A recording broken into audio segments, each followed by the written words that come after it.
하나님의 말씀은 구약성경 시편 34편 18절부터 22절까지 말씀입니다. 오늘은 마음이 상한 자를 고치시는 하나님, 이런 제목입니다. 모 잡지사에서 독자들을 대상으로 설문조사를 했습니다. 그 설문 질문 가운데 이런 것이 있습니다. 당신은 속상할 때 어떻게 하는가 하는 질문입니다.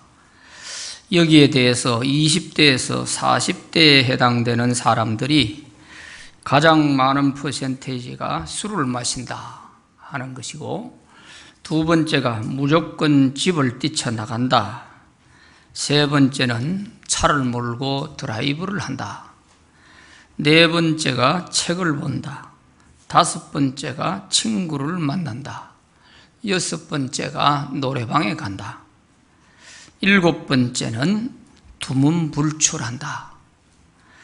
그런 순위로 나왔습니다. 그리고 그 다음 질문이 당신이 선택한 그 방법으로 속상한 것이 풀렸느냐 하는 질문이었습니다. 그런데 단 한 명도 속이 풀렸다거나 상한 감정이 치유됐다 하는 사람이 없었습니다. 오히려 밤새도록 술을 마시고 속이 서려 죽을 뻔했다, 밤새도록 술 마시고 그 다음날 해장국 먹느라 돈만 들어갔다, 차 몰고 집 나갔다가 교통사고로 돈만 손해보았다, 노래방 가서 소리 지르고 노래 부르다가 이비인후과 신세졌다, 이런 등등의 이유들이 많이 나왔습니다. 자신들의 선택한 그 방법으로 결국 자기의 상한 마음을 치유받지 못했다고 하는 거죠. 아무 도움이 안 됐다는 것입니다. 그래도 사람들은 최선의 방법이라고 생각하는 것이 뭐냐 하면, 나를 이해해 주는 친구를 만나서 속을 털어놓고 이야기하는 것이라고 했습니다. 그런데도 불행하게도 그런 친구가 나에게 하나도 없다 하는 사람이 92%예요. 그것마저도 쉽지 않다는 거죠. 그러면 우리가 속이 상할 때 어떻게 해야 되겠어요? 오늘 읽은 성경 말씀이 그 답을 주고 있습니다. 마음이 상한 자를 고치시는 그 하나님께 나아가서 하나님께 치유받아야 하는 것입니다. 세상적인 방법으로 발광을 쳐도 안 되는 거예요.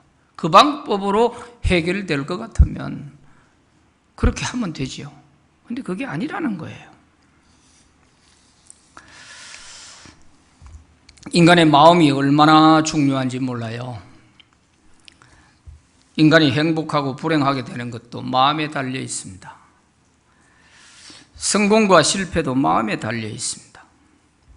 내가 기쁘고 슬픈 것도 내 마음에, 마음먹기에 달려 있어요. 소망과 절망, 진실과 거짓, 의와 불의, 이 모든 것이 다 우리 마음에서 선택하기에 달려 있습니다. 사랑과 미움, 평안과 불안, 용서와 다툼, 다 마음에서 결정됩니다. 건강하고 병드는 것, 살고 죽는 것, 이것조차도 다 외부의 조건보다 우리 마음에 의해서 다 결정이 되는 것입니다. 그래서 인간의 마음에 하나님을 모시면 거룩한 성도가 됩니다. 그러나 마음에 마귀가 들어가면 거짓으로 속이는 마귀의 종이 됩니다. 인간의 마음에 미움과 분노가 가득하면 싸움꾼이 되고, 사랑과 용서의 마음이 가득하면 성자가 됩니다. 이처럼 사람은 어떤 마음을 갖느냐에 따라서 그 사람의 인격과 운명이 결정되기도 합니다.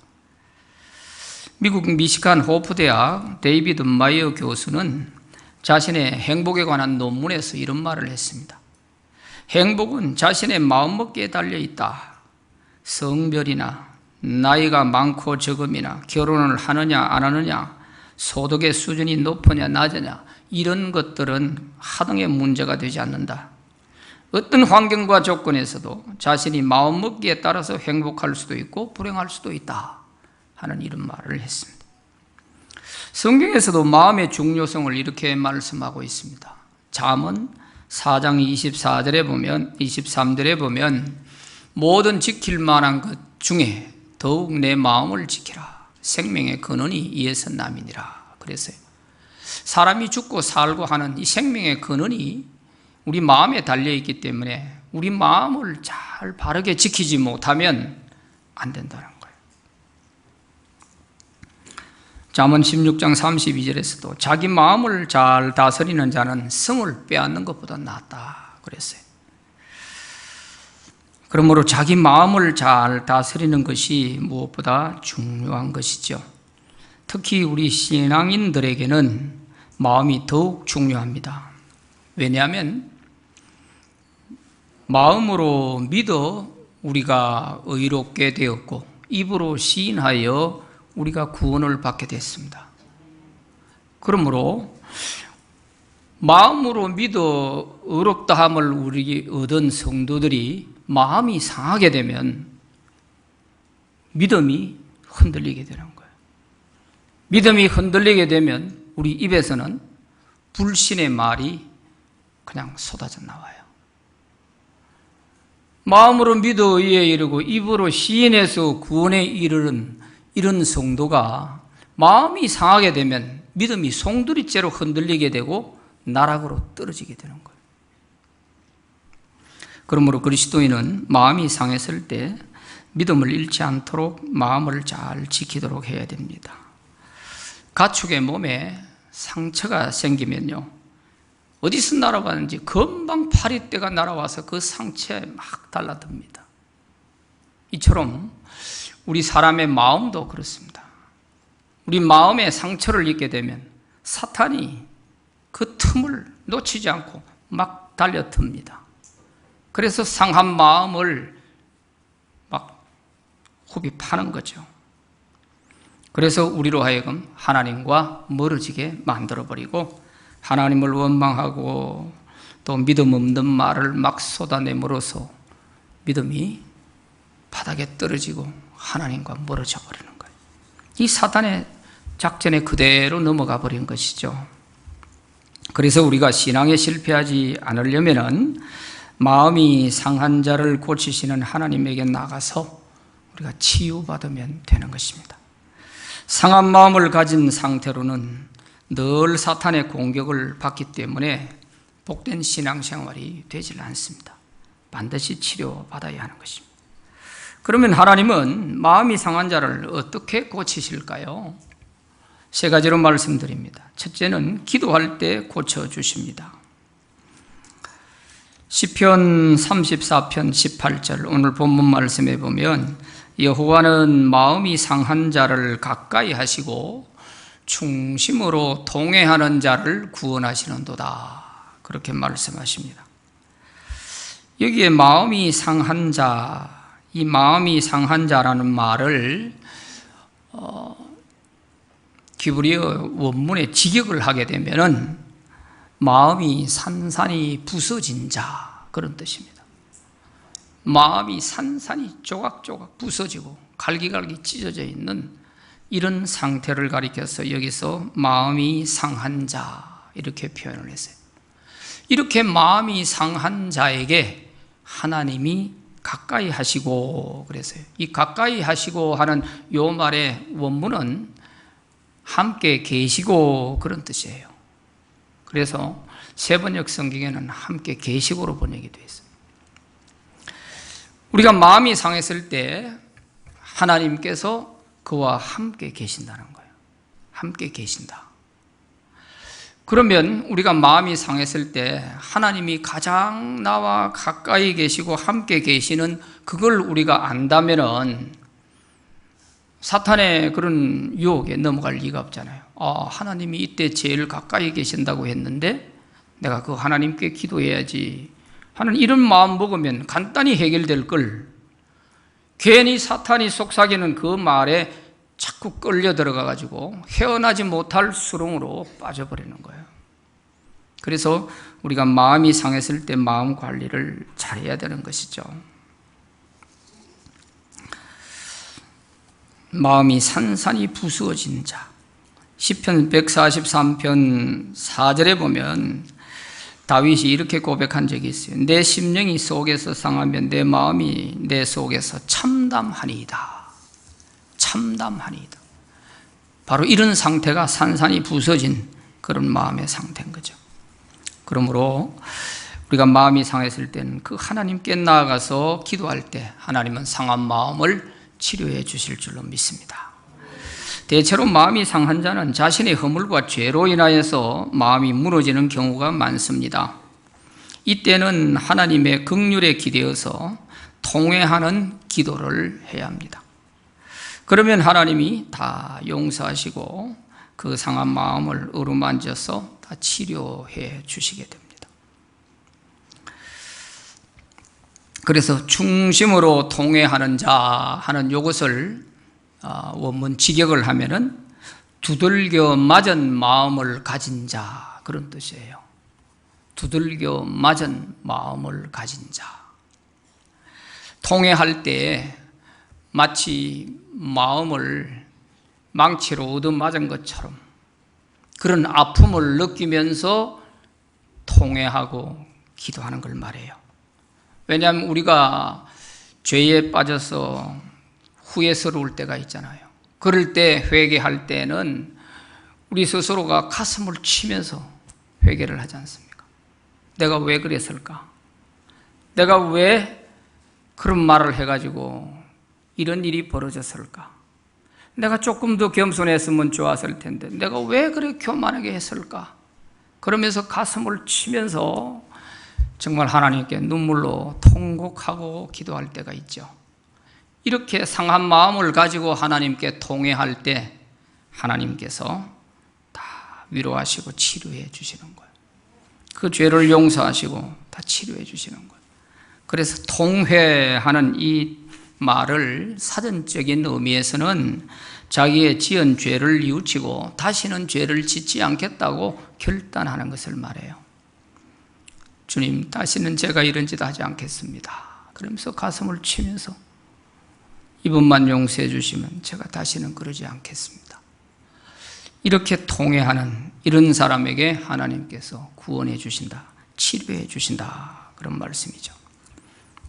그런데 이렇게 내 자신의 죄와 허물로 인하여서 우리가 마음이 상했을 때는 이렇게 하나님께 통회 자복하고 회개함으로써 치유받을 수가 있는데, 그런데 이것이 외부적인 요인으로 인해서 상처를 받아서 내가 마음이 상했을 때, 이럴 때는 우리가 쉽게 빠지기 쉬운 함정이 하나님을 원망하거나 나에게 상처를 준 그 사람에 대해서 미워하게 되고 저주하게 되는 이런 사탄의 함정에 빠지기가 쉬워요. 이걸 특히 조심해야 됩니다. 우리가 이런 마귀의 유혹에 빠지게 되면요, 마음이 자꾸 강팍해져요. 내가 용서할 수 없으면 심판을 하나님께 맡기고 우리가 기다리면 됩니다. 원수가 없는 것은 우리의 권한이 아니에요. 그것은 하나님의 권한이에요. 왜 그러냐 하면 내가 마음이 상한 상태에서, 감정이 격해져 있는 상태에서 저주를 하거나 내가 그 사람에 대해서 좋지 않은 마음을 가지고 말을 막 내뱉어 놓으면 나중에는 내가 한 그 저주와 내가 뱉은 말로 인해서 내가 죽게 될 수 있어요. 왜냐하면 내가 저주한다고 그 저주가 그 사람에게 임하면 좋겠지만 그게 되돌아서 내게 올 수가 있단 말이에요. 하나님이 보시는 건 내가 생각하는 것하고 다를 수가 있어요. 그래서 함부로 하지 말라는 거죠. 로마서 12장 19절 말씀에 보면 내 사랑하는 자들아 너희가 친히 원수를 갚지 말고 하나님의 진노하심에 맡기라. 기록되었으되 원수가 없는 것이 내게 있으니 내가 갚으리라고 주께서 말씀하시니라 그랬어요. 우리가 함부로 나서서 원수 갚으려고 들면 안 돼요. 이건 실패합니다. 그리고 또 이런 상처받는 일이 있을 때 우리가 조금 더 깊이 생각해 보면 내가 마음에 상처를 받게 된 것이 나에게는 하나도 잘못이 없느냐 이렇게 반문을 해보면 그렇다고 말할 수 없을 때가 있습니다. 어느 정도 내가 원인 제공에 기여한 부분이 있단 말이에요. 이런 것도 생각지 않고 우선 욱하고 올라오는 마음을 가지고 막 저주를 내뱉고 막말을 해버렸다면 뒷감당이 안 되는 거죠.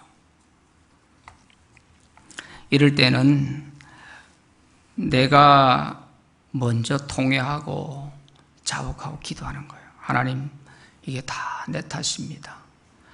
저 사람이 나에게 이런 상처를 줄 만한 짓을 내가 했습니다. 주님 용서해 주세요. 이렇게 내가 먼저 내 상한 마음을 하나님께 치유받아야 그 사람에 대한 용서할 마음도 생기고 또 관용하는 너그러운 마음도 생기는 거예요. 그래, 입장 바꿔놓고 생각해 보니 내라도 그런 말 할 만하다. 이런 생각이 들 때가 있다니까요. 그런데 그 순간 욱하는 마음만 가지고 하면은 나는 아무 잘못 없는데 저 사람이 왜 나에게 이런 상처를 주냐? 이렇게 됐을 때는 치유받기가 어려워요. 치료받기 위해서 의사 앞에 가는 사람은 자기가 어디 아픈지를 분명하게 얘기를 해야 의사가 바로 치료할 거 아니에요. 그런데 자기 아픈 곳을 모르겠는데 의사 보고 무조건 내 병 고치라고 하면 어떻게 해요? 똑같은 거예요. 내가 내 잘못을 깨닫지 못하고 내가 왜 마음이 상했는지를 하나님께 말할 수 없는데 하나님은 어떻게 치료하세요? 오늘 본문을 보면 더욱더 그걸 우리가 잘 알 수 있어요. 오늘 본문의 시는 다윗의 시입니다. 다윗이 사울 왕을 피해서 도망 다닐 때에 이제는 이스라엘 땅 안에는 숨을 곳이 없어요. 그래서 다급한 나머지 블레셋 나라의 아기스 왕에게로 도망을 간 것입니다. 그랬는데 블레셋 사람들이 다윗을 붙잡아가지고 아기스 왕에게 끌고 가서 이 신하들이 말하는데 이 사람 저 이스라엘의 다윗 아닙니까? 사울은 천천히요 다윗은 만만이라고 하고 우리 블레셋 장수 골리앗을 때려 죽였던 바로 그 사람이 이 다윗 아닙니까? 신하들이 막 이렇게 아기스 왕에게 얘기를 하는 거죠. 이제 다윗이 난감하게 됐어요. 꼼짝없이 죽게 된 거예요. 그때 다윗이 번쩍이는 지혜를 가지고 미친 사람 연기를 하는 겁니다. 침을 질질 흘리면서 미친 사람처럼 그렇게 연기를 했어요. 그 모습을 본 아기스 왕이 우리 땅에 미친 사람이 부족해서 저런 걸 끌고 왔냐? 그러면서 당장 쫓아내라고 그래버리는 거예요. 그래서 다윗이 그 순간적인 지혜지만 지혜를 발휘해서 위기를 모면하고 빠져나왔습니다. 그래서 다시 이스라엘로 들어와서 그 사건이 있은 직후에 시를 지은 것이 오늘 시편 34편의 시입니다. 자, 이 시를 보면 마음이 상한 자를 하나님이 가까이 하시고 충심으로 통회하는 자를 구원하신다 하는 이런 말씀을 하고 있는데 다윗이 왜 이런 얘기를 하나 이해가 좀 안 될 수가 있죠. 다윗은 자기가 뭐 잘못해가지고 쫓겨다니는 게 아니잖아요. 사울이 시기하고 질투해서 다윗을 쫓아다니는 거잖아요. 그럼에도 불구하고 다윗은 사울을 미워하거나 저주하거나 원망하지 않습니다. 죽일 기회가 몇 번이나 있었어요. 신하들이 이번에 안 죽이면 후회합니다. 그러면서 동굴 속에서 사울을 죽이자고 이렇게 하는데도 아니야, 절대 그러면 안 돼. 그거는 하나님이 기뻐하지 않아. 사울은 하나님이 기름 부어 세우신 하나님의 사람이야. 그런데 내가 어떻게 그를 해친단 말이냐? 절대 그러면 안 돼. 그러고 절대로 허락을 안 해요.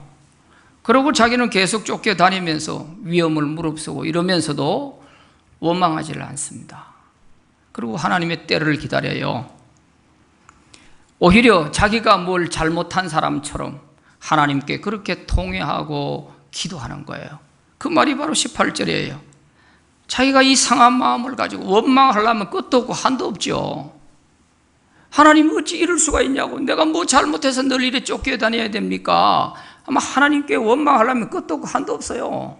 그렇지만 일체 그런 게 없어요. 오히려 내가 뭐 잘못한 것처럼, 오히려 내가 교만해가지고 장인이기도 하고 왕이기도 하고 하나님이 기름 부어 세운 저 사울에 대해서 오히려 위협적인 말을 하고 했던 그런 것들을 오히려 통회하면서 하나님께 기도하는 거예요. 그러니까 하나님께서 결과적으로 어떻게 했느냐? 마음이 상한 이 다윗과 하나님이 가까이 하셨다는 거예요. 다윗과 함께 늘 계셨다는 거예요. 사울과 함께 계신 것이 아니라 마음이 상한 이런 상태에서도 하나님을 의지하는 이 다윗과 하나님이 늘 함께 하셔서 결국에는 사울은 죽게 되고 다윗은 이스라엘의 가장 유명한 훌륭한 임금이 된 것입니다. 하나님이 함께 하시는 마음이 상한 자로서 그 고백을 오늘 여기서 하고 있는 거예요. 자기가 잘못이 없고 그냥 자기를 시기하고 질투해서 이렇게 죽이려고 하는 사람이었지만 그런 걸 피해 다니면서도 미워하지 않는 이런 마음, 여기에 하나님이 함께 하셨던 거죠. 오늘 우리도 마음이 상한 자를 가까이 하시는 이 하나님을 의지하고 절대로 사탄의 이런 유혹에 빠져서 미워하고 시기하고 질투하고 저주하는 이런 어리석음에 빠지지 않기를 바랍니다. 한번 욱하는 그거 못 참아가 한마디 내뱉으면 평생 두고두고 후회하고 부끄럽게 됩니다. 민수기 21장에 보면 말이에요, 이스라엘 백성들이 하나님을 원망하다가 광야로 다시 되돌아가지고 이제 가나안으로 들어가야 되겠는데 바로 못 가고 지름길로 못 가고 돌아가게 돼요. 그래서 홍해를 따라서 돌아가지고 요단 동편으로 해서 에돔을 지나가지고 가나안으로 들어가려고 했던 겁니다.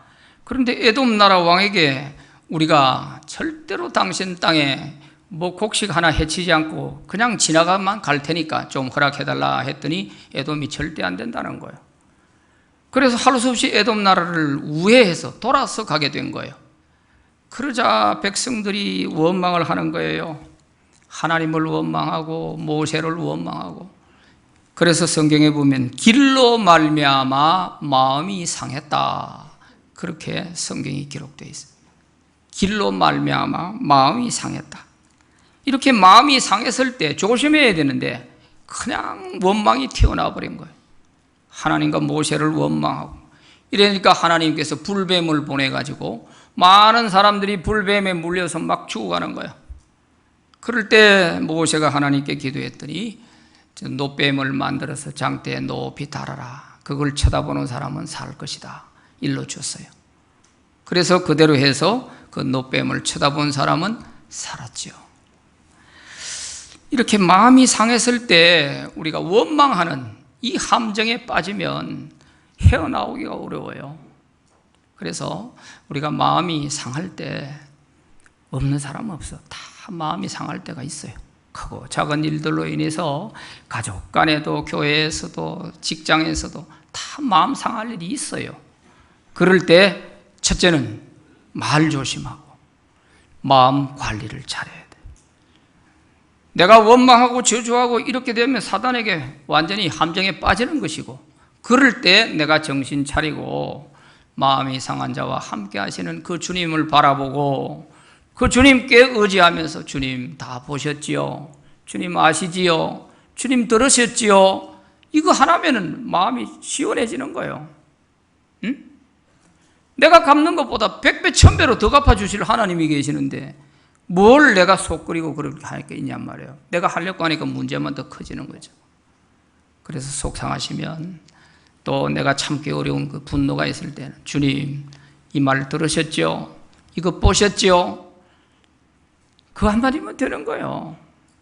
주님이 눈이 멀어 팔이 짧아 뭐 모르는가 못하는 게 아니잖아요. 그래서 우리는 꼭 승리하시기를 바랍니다. 두 번째는 말씀으로 고쳐주십니다. 말씀으로 고쳐주세요. 시편 107편 20절에 보면 그가 그의 말씀을 보내어 그들을 고치시고 위험한 지경에서 건지시는도다, 이런 말씀이 있습니다. 하나님은 이스라엘 백성들을 인도하실 과정을 보면 어려운 고비고비 때마다 하나님께서는 하나님의 사람들을 통하여 말씀을 주세요. 말씀을 주셔서 고쳐주시기도 하고 그 위기에서 건져주시는 거예요. 물이 없어 어려울 때는 반석을 쳐서 물을 내라 일러주시고, 양식이 없을 때는 만나를 내려줄 것이다. 전염병이 돌 때는 악을 지하고 예배를 드려라. 이렇게 말씀을 다 일러주셔서 그때그때를 다 극복하게 했죠. 홍해를 건너고 요단을 건널 때에도 하나님이 일러주신 말씀대로 했더니 홍해를, 요단강을 육지같이 건넜습니다. 히스기야 왕에게는 15년을 더 살게 해주신다고 하니까 15년을 더 살았고, 아합의 아들 아하시야에게는 네가 침상에 올라간 그 침상에서 다시 내려오지 못하고 죽을 것이다 했더니 그대로 됐습니다. 하나님 말씀하시는 대로 되는 거예요. 그래서 오늘 우리가 마음이 상했을 때도 이 하나님, 말씀이 곧 하나님이신 이 말씀을 우리에게 주실 때 그 말씀을 아멘 하고 받으면 돼요. 그래서 속이 상하고 마음이 상했을 때는요, 성경을 들고 앉아서 밤낮으로 이 성경 말씀을 읽어보면 성경 속에 이런 말씀이 다 있었나, 이런 것이 보여요. 평소에 좋을 때는 성경을 읽어봐야 그냥 눈만 지나가, 말씀이 들어오질 않아. 그런데 마음이 상했을 때 성경을 펴놓고 성경을 보세요. 기가 막힌 말씀들이 눈에 들어오기 시작합니다. 얼마나 힘이 되고 용기가 되는지 몰라요. 그래서 우리가 마음이 상했을 때는 말씀을 보내셔서 치료하시는 이 하나님을 기억하고 말씀을 붙잡으려고 해야 돼요. 이 말씀을 받는 데에는 믿음이 있어야 받을 수 있어요. 안 그러면 받을 수가 없어요. 오히려 그 말씀에 더 반항이 생겨버리면 안 되잖아요. 그래서 믿음이 있어야 이 말씀을 받고 치료받을 수가 있는 거예요. 이처럼 하나님은 사람에 따라서 마음이 상한 자에게 합당한 말씀을 주심으로 치료하시요. 때로는 위로의 말씀으로, 때로는 소망의 말씀으로, 때로는 치유의 말씀으로 이렇게 주시는 거죠. 그럴 때 우리가 믿음으로 받으면 돼요. 믿음으로. 그런데 우리 인간이지라 나는 위로를 많이 기다리고 있는데 어떤 경우에는 책망의 말씀을 주실 때가 있단 말이에요. 그럴 때도 이해가 안 되지만 아멘 하고 받는 거예요. 받아놓고 보면, 결과를 보면 왜 하나님이 나는 위로를 원했는데 왜 책망의 말씀을 주셨을까? 그 책망이 나를 살리는 말씀이에요. 인간적으로는 위로의 말씀이 약이 될 것 같았지만 하나님은 그게 아니에요. 이런 신뢰들이 성경에 많이 나옵니다. 아합 왕이 마지막 죽기 전에 말이에요. 전쟁에 나갈까 말까 하는 걸 물어보다가 400명의 선지자들에게 물어보니까 다 나가세요. 나가면 승리합니다. 그랬단 말이에요. 그런데 아도 이상해서 여호사밧이 아니요, 다른 사람 한번 물어봅시다. 그래서 미가야 선지자를 불러와 물어봤어요. 아니요, 이번에는 당신이 나가면 이 전쟁이 당신의 무덤이 될 거예요. 그러니까 아합이 자기 살 길을 알려주는데도 기분 나쁘다 이거예요. 그러니까 저 미가야를 당장 감옥에 가둬라. 내가 돌아올 때까지 물도 주지 말고 고생 좀 시켜라. 그러고 가두고 나가가 죽어버리잖아요. 그러니까 자기 나름대로는 승리한다는 소리를 듣고 싶고 위로와 용기가 되는 얘기를 듣고 싶지만 하나님이 주시는 말씀은 그게 아니란 말이에요. 사는 길을 일러주는 것은 책망이에요. 당신 나가면 안 된다. 이 전쟁에 나가면 당신 죽어. 그렇게 일러주는데도 믿음 없으니까 못 받아들이는 거예요. 그래서 고집 펴고 나아가 죽어버렸잖아요. 바로 이것입니다. 오늘 우리가 마음이 상해서 있을 때일수록 하나님 말씀을 그대로 받을 수 있는 믿음이 있어야 돼요. 나는 위로를 기대하고 갔지만 오늘도 책망의 말씀을 주신다? 기분 나쁘다 생각하지 말고, 아이 기분 나빠서 다시는 안 나온다 그러지 말고 그 말씀을 잘 받고 난 뒤에 좀 지나놓고 보란 말이에요. 왜 그런 말씀이 나에게 주어졌을까? 이해가 될 수가 있는 거예요. 이전에 제가 지도하던 그 교인 한 사람이 구포 열차 사고가 났을 때 말이에요. 그 사람이 주일날 그 미용업을 하다 보니까 미용 그 사장들이 전부 모여서 뭐 세미나 하는 게 있대요. 그래서 대구로 갔어요. 대구에 가서 다 회의를 마치고 이제 내려오는 길인데 대구역에서 표를 끊어놓고 앉아서 기다리는데 깜빡 잠이 들어버렸어요. 그래서 자기 표 끊었던 기차가 지나가 버렸어. 눈을 떠보니까 가버린 거야. 막 여기까지 원망이 막 올라오다가도 가만히 생각해 보니까 맞아. 내가 오늘 주일인데 주일날 예배도 못 드리고 이 짓을 하고 있으니 하나님이 이렇게 하는가 보다 생각을 하고 오히려 회개를 했다는 거예요. 하나님, 오늘 정말 제가 죄송하게 됐네요. 그리고 원망이 여기 올라왔다고 원망을 안 하고 오히려 회개를 했어요. 그런데 몇 시간 후에 보니까 구보에서 열차 사고가 났다는데 자기가 끊어놨던 그 칸이야. 다 죽었어. 이렇게 하나님은 하시는 게 우리가 하는 거하고 달라요. 때로는 우리의 정신을 잠깐 잠재워 놨다가 피할 길을 주시기도 하는 거예요. 그런데 그걸 모르고 이 재수 없어, 하나님이 이것도 하나 못 지켜주냐, 이런 식으로 원망을 하면 그런 사람에게는 대책이 없어요. 치유받을 길이 없어요.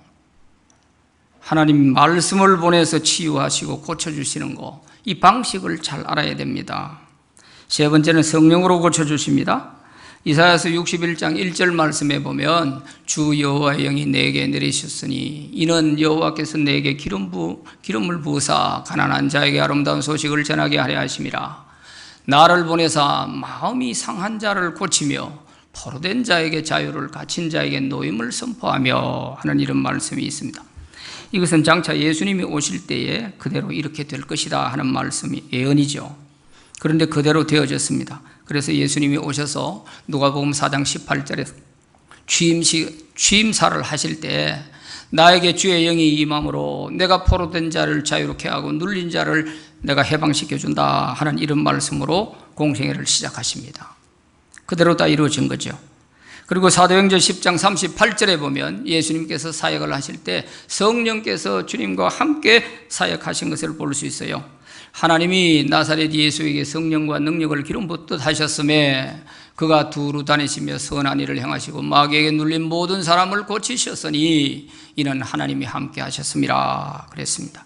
성령과 능력을 기름 붓듯 주님께 부어주셨다 하는 걸 볼 수 있죠.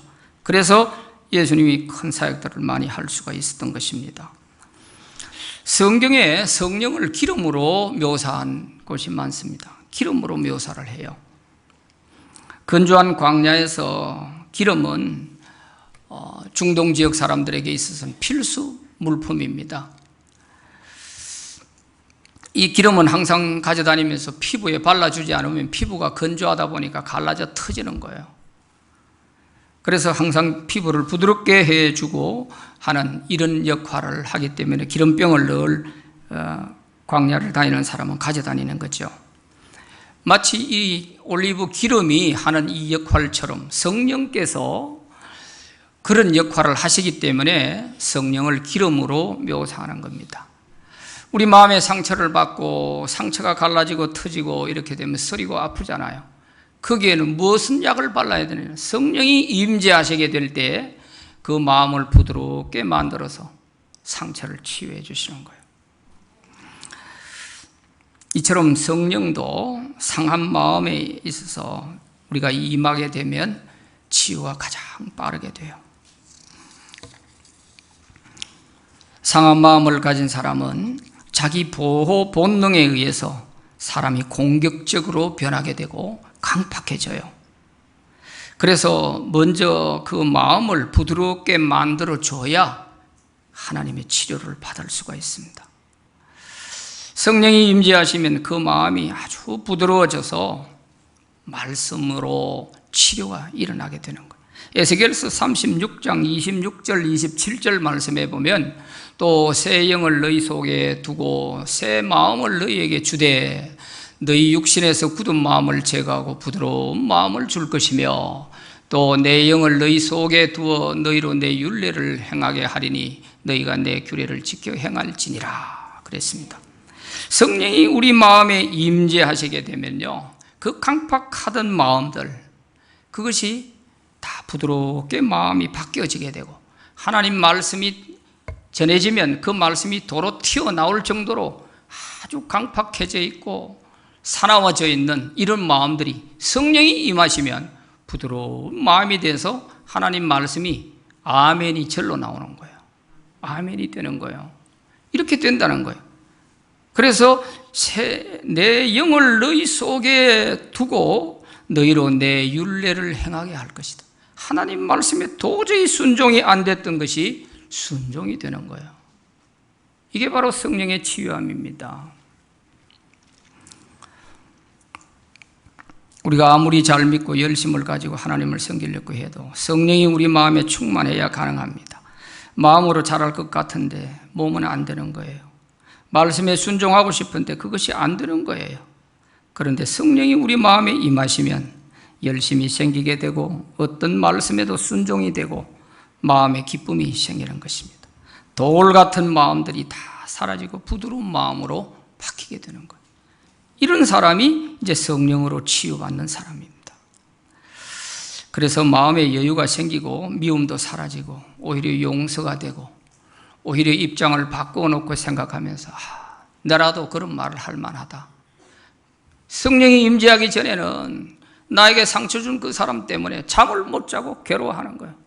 그런데 성령이 우리 마음에 임하시면 그게 이해가 돼요. 맞아. 나라도 입장 바꿔놓고 생각하면 그런 말 할 만도 하네. 그런데 나는 왜 이렇게 그 사람을 원망하고 미워했을까? 나는 아무 잘못 없고 그 사람이 나를 이렇게 힘들게 한다고만 생각했을까? 성령이 임하지 않으면 그런 생각이 들질 않아요. 이태리의 문인 빠삐니는 말하기를 오늘날 세계의 문제는 인간의 문제이며 인간의 문제는 마음의 문제라 그런 말을 했어요. 사실이죠. 인간 사회에서 일어나는 모든 문제가 다 우리 마음에서 생기는 문제입니다. 나폴레옹도 사람들이 부러워하는 모든 조건을 다 가지고 있었지 않습니까? 황제의 자리에서 자기가 원한다면 무엇이든지 갖지 못할 게 없을 정도로 그런 삶을 살았던 사람이에요. 그런데도 불구하고 그 나폴레옹이 마지막 죽을 때 자기의 살아온 날들을 돌아보면서 한마디 남긴 것이 내 평생에 진정 행복했던 날은 단 6일밖에 없었다. 그런 말을 하고 마쳤어요. 그런 반면에 헬렌 켈러 같은 사람은 보지도 못하고 듣지도 못하고 말도 못하는 삼중고에 시달리는 살아도 산 게 아닌 이런 삶을 살았지만 그는 한평생을 돌아보면서 자기 인생에 대해서 내 인생은 기쁘고 행복한 날들이었다. 이런 말을 남겼습니다. 인생의 행복은 소유와 권력에 있는 것이 아니라 마음에 있습니다. 상한 마음을 치유하시는 우리 하나님께 우리의 상한 마음 다 내어놓고 치료받고 건강한 그런 믿음 생활을 할 수 있는 저와 여러분 되시기를 바랍니다. 기도합시다. 하나님 아버지 감사합니다. 우리 마음에 성령을 부어 주옵소서. 그래서 상한 마음이 치유되게 하시고 하나님께서 말씀을 보내어 치료하시는 그 말씀에 아멘 할 수 있게 하시고 그래서 우리가 영육간에 더욱더 건강한 삶이 되도록 은혜를 주시기 원합니다. 크고 작은 많은 일들이 부딪혀 올 때마다 우리 마음에 그것이 다 상처가 되어서 사탄이 달려들고 이렇게 괴롭힐 때가 많은데 오늘 일러주신 말씀 통하여서 기도할 때 말씀을 보내서 성령으로 치료하시는 하나님, 그 하나님께 의지하여 모두가 다 치료받고 건강하게 하옵소서. 예수님 이름으로 기도합니다. 아멘.